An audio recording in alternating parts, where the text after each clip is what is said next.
Rangka kita mendorong bauran energi, kita kan tahu bahwa LPG itu 80% kita impor.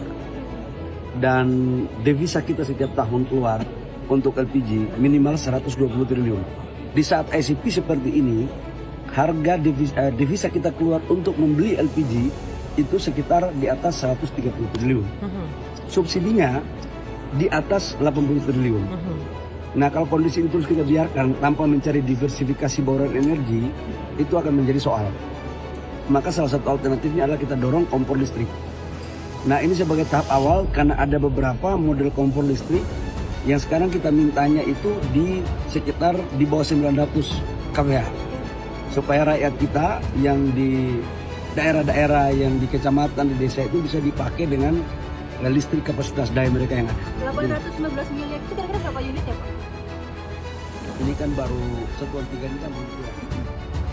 Dunia internasional saat ini sedang dikejutkan oleh pergeseran peta kekuatan energi di Asia Tenggara yang dipimpin langsung oleh Indonesia. Langkah berani Menteri ESDM Bahlil Lahadalia yang mengusulkan kenaikan kuota subsidi energi dalam rancangan anggaran negara menjadi sinyal paling kuat bahwa Indonesia siap melepaskan diri dari ketergantungan luar negeri. Kebijakan ini bukan sekedar rencana di atas kertas, melainkan sebuah gebrakan nyata yang siap memutus rantai pasok energi konvensional yang selama ini dikendalikan oleh kekuatan asing. Selama berpuluh-puluh tahun, Indonesia diposisikan hanya sebagai pasar konsumen yang loyal. Namun kini, peta permainan itu telah dibalikkan total oleh Jakarta. Kepanikan massal mulai melanda negara tetangga seperti Singapura dan Malaysia, yang selama ini meraup keuntungan besar dari ketergantungan energi Indonesia. Pengumuman resmi mengenai penyetopan impor solar secara total dan pengalihan ke bahan bakar hijau buatan lokal langsung memukul telak bisnis kilang minyak mereka. Singapura yang biasanya menjadi tempat transit dan pemasok utama BBM ke Indonesia, kini harus bersiap menghadapi skenario terburuk karena kehilangan pembeli terbesar di kawasan. Sementara itu, Malaysia juga mulai ketar-ketir melihat dominasi sawit mereka perlahan tergeser oleh pemanfaatan masif di dalam negeri Indonesia yang jauh lebih produktif dan inovatif. Gebrakan paling mematikan yang membuat peta energi dunia bergetar adalah peluncuran program biodiesel B50 yang mencampurkan 50% minyak sawit ke dalam bahan bakar solar. Ini bukan lagi sekedar eksperimen kecil-kecilan, melainkan sebuah gerakan nasional berskala besar yang memanfaatkan status Indonesia sebagai produsen sawit nomor 1 di dunia. Langkah ini secara otomatis mengunci pasokan sawit mentah di dalam negeri untuk menggerakkan industri lokal, alih-alih mengekspornya secara murah ke negara lain. Kebijakan radikal inilah yang membuat para broker internasional di Singapura gigit jari karena pasokan minyak yang biasa mereka permainkan harganya kini dikendalikan penuh oleh pemerintah Indonesia. Tidak heran jika muncul gerakan sistematis dari para pengamat ekonomi bayaran dan akademisi peliharaan asing yang mendadak kompak menyerang program kemandirian energi ini. Mereka menyebarkan narasi menakutkan bahwa program B50 akan merusak mesin kendaraan dan membengkakkan beban anggaran negara hingga puluhan triliun rupiah. Padahal, di balik kritik-kritik akademis tersebut, terdapat pesanan dari entitas asing yang sangat ketakutan jika Indonesia benar-benar berdikari secara energi. Namun, Presiden Prabowo Subianto menegaskan tidak akan pernah tunduk pada gertakan asing maupun kaki tangan mereka yang mencoba menjegal kedaulatan bangsa dari dalam. Rangka kita mendorong bauran energi, kita kan tahu bahwa LPG itu 80% kita impor. Dan devisa kita setiap tahun keluar untuk LPG minimal 120 triliun. Di saat ICP seperti ini, harga devisa kita keluar untuk membeli LPG itu sekitar di atas 130 triliun. Subsidinya di atas 80 triliun. Nah, kalau kondisi itu terus kita biarkan tanpa mencari diversifikasi bauran energi, itu akan menjadi soal. Maka salah satu alternatifnya adalah kita dorong kompor listrik. Nah, ini sebagai tahap awal karena ada beberapa model kompor listrik yang sekarang kita mintanya itu di sekitar di bawah 900 kWh. Supaya rakyat kita yang di daerah-daerah yang di kecamatan, di desa itu bisa dipakai dengan listrik kapasitas daya mereka yang ada. 815 miliar itu kira-kira berapa unit ya Pak? Ini kan baru satuan 3 ini kan belum keluar. Nanti tunggu kita pembahasan anggaran dengan DPR. Mungkin di bulan Agustus baru bisa keluar berapa jumlah ini. Pak, tapi sebelumnya kan kompor listrik itu banyak yang menolak ya, karena ini sebenarnya dulu udah pernah mau Ada model kompor listrik yang model baru.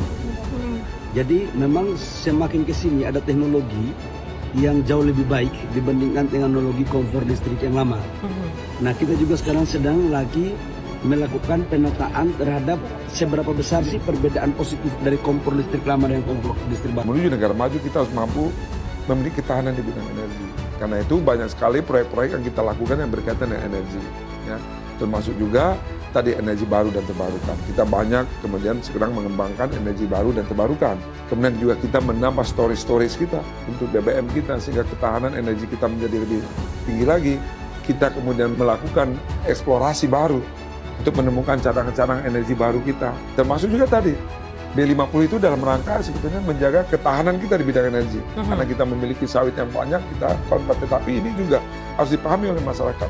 Pemerintah tentu membalance kapan CPO-nya harus diekspor ketika harganya tinggi, kapan tidak ekspor. CPO-nya dipakai penggunaan untuk B50.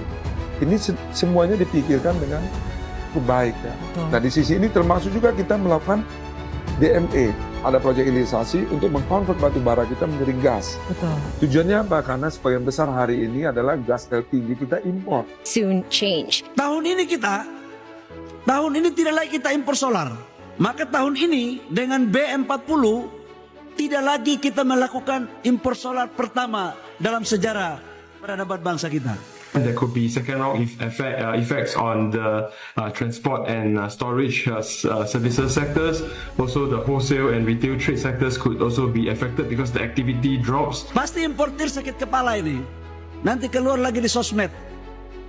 Apa namanya gambar saya bagaimana laki-laki, kira-kira begitulah. Dalam hati saya kau bikin terserah kau lah, mau kau lah. Itu nggak juga merugikan pendapatan saya kok. That could also limit the port activities. Then that may also affect then second round effects on the manufacturing sector, the services sectors may also be impacted. Singapore most likely will be stuck with little more oil because there is no buyer of it. That should put downward pressure on Singapore oil that they are selling to say Malaysia and other countries, so profitability will go down for the refining business for Singapore. Itulah kemudian negara tetangga kita itu sebentar lagi akan ya karena 40% produksi minyak dia ekspornya ke kita. Betul. Masa negara satu kecil itu aja kok bisa menjajah kita dari BBM. Dan kita bertekad untuk tidak boleh lagi melakukan impor. Rencana Prabowo Subianto menghentikan ekspor gas membuat sejumlah negara panik dan ketakutan. Pasalnya kebijakan ini menimbulkan dampak negatif yang bisa merugikan sejumlah negara Asia Tenggara termasuk Malaysia dan Singapura. Nggak cuma itu, Amerika Serikat juga dirugikan dengan kebijakan tersebut. Jadi banyak negara teriak-teriak, kita tidak usah teriak-teriak, tapi kita mewujudkan. Saya percaya dalam waktu yang tidak lama, kita tidak akan impor BBM lagi dari luar. Singapore must prepare for worst case scenarios. Kenapa Presiden Prabowo terus menekankan pentingnya swasembada energi dan pangan, sementara negara lain sudah berlari menuju era teknologi canggih seperti artificial intelligence? Seakan-akan Indonesia tertinggal jauh yang masih berkutat pada pemenuhan kebutuhan dasar. Jika kita melihat latar belakang Presiden Prabowo sebagai mantan militer, wajar jika prioritas utamanya adalah memastikan kebutuhan logistik, termasuk pangan dan energi terpenuhi. Inilah yang menjadi alasan mengapa sebagian pihak, terutama negara tetangga, berspekulasi bahwa Prabowo tidak memiliki integritas. Melalui sinergi kuat antara kebijakan moneter, fiskal, dan penguasaan sektor real, Indonesia sedang berjalan tegap menuju status raksasa ekonomi baru di panggung dunia. Pembatasan transaksi dolar di pasar domestik tanpa underlying yang jelas turut memperkuat ketahanan rupiah dari guncangan eksternal. Segala bentuk intimidasi dagang dari Uni Eropa maupun kampanye hitam mengenai isu lingkungan hidup kini dianyap angin lalu oleh Jakarta. Indonesia telah membuktikan bahwa kemandirian energi bukan lagi sebuah impian mulia, melainkan realitas geopolitik baru yang memaksa dunia untuk tunduk dan menghormati kekuatan Garuda.